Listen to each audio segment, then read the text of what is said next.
Et autre nouveauté dans certains collèges, cette fois, la pause numérique. En clair, interdiction d'avoir son téléphone portable sur soi pendant les cours.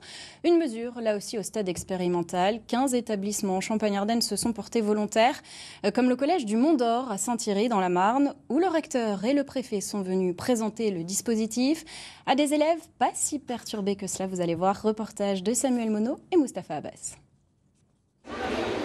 Interdire le portable aux collégiens.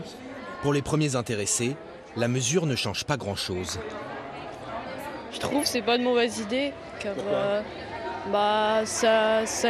comme ça on est plus concentré sur les cours. Ça change rien parce qu'on n'avait déjà pas le droit, donc ça change rien.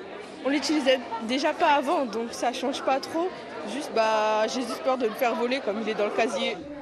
Chaque matin, les élèves déposent leur portable dans leur casier attitré et ne les récupèrent qu'à la sortie des classes.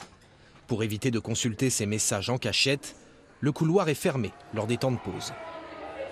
On constate, comme dans tous les établissements, que les élèves sont de plus en plus dépendants à leur téléphone, que cela génère des difficultés concernant les réseaux sociaux, des problèmes d'attention. Et il nous semblait important d'entrer dans un dispositif qui permettait de sécuriser les élèves et d'avoir un temps au collège plus serein pour eux. Il faut reconnaître bien évidemment que le téléphone portable est d'une utilité remarquable, mais pour les élèves, effectivement, c'était plutôt un fléau. Et donc c'est très bien que cette mesure ait été prise et qu'elle soit généralisée. Cela s'appelle la pause numérique, car chaque adolescent entre 13 et 18 ans passe en moyenne plus de 6 heures par jour sur son portable. Mais l'autre enjeu, c'est d'agir auprès des parents et de limiter l'utilisation du portable à la maison.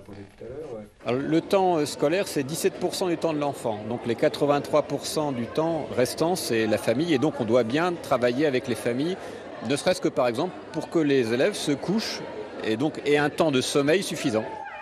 La mesure est expérimentée jusqu'en milieu d'année, mais devrait être pérennisée pour les prochaines rentrées scolaires.